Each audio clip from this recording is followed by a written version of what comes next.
Hello once again, this is Brother Teacher with another video. This one is about a video that I did not too long ago on the idea that you don't need to give your spouse your password to your phone, to your digital devices. That's one of the videos I did about a week or so ago.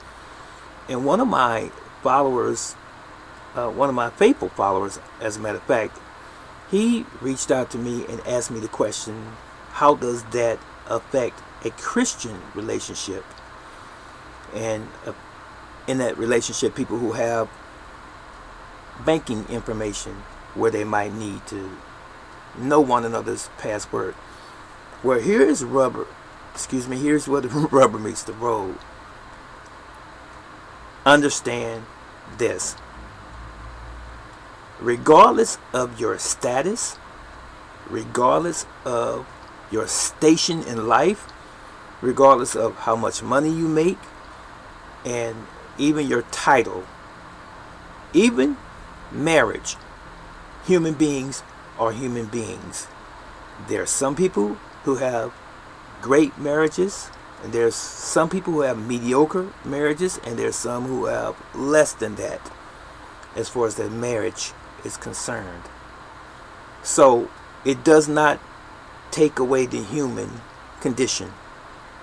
Some people would be honest in a marriage situation. Some would be dishonest in a marriage situation. Here is where you have to be a big boy and a big girl and be very selective and careful in how you choose your mate.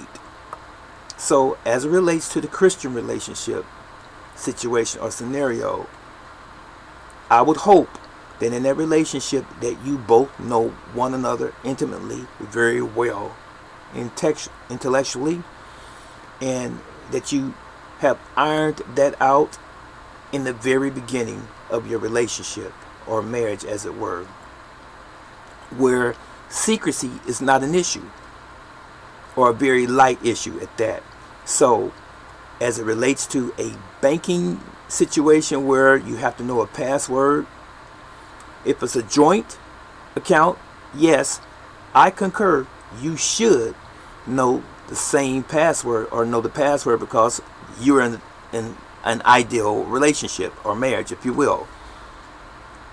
But with that said, and I've done a video on this in time past, I also believe even with that joint checking or business account or even personal account, you should have your own individual account in your relationship.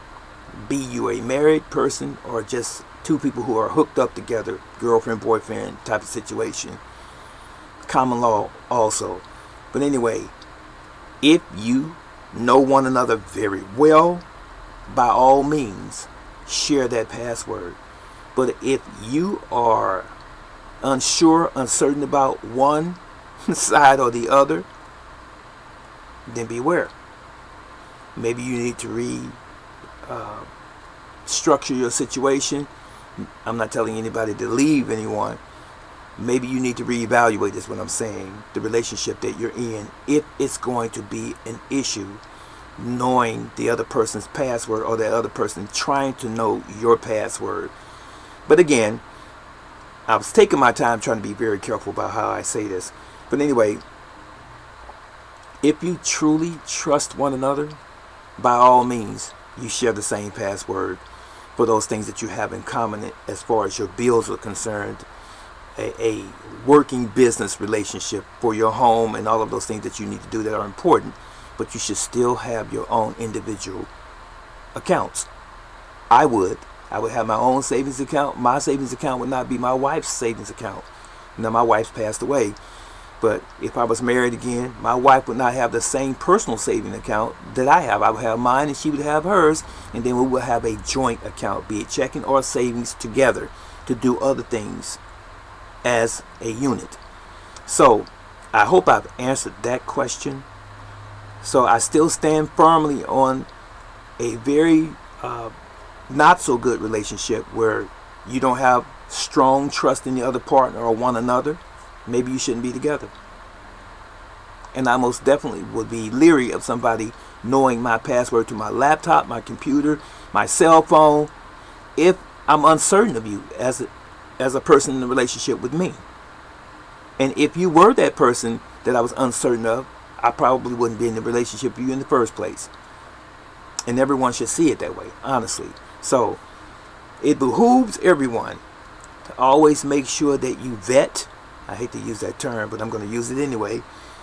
That you actually vet the person that you're about to enter in what you might consider a meaningful relationship. If you plan on being with one another for quite a while or the rest of your life, know who you with. To love the one you're with, you have to know the one that you're with. Don't just jump off into some situation and then regret it later. So my follower, subscriber that asked me that question, I hope I answered your question more thoroughly, even though I bounced around a little bit. I love you, brother. You stay up, okay? Take care.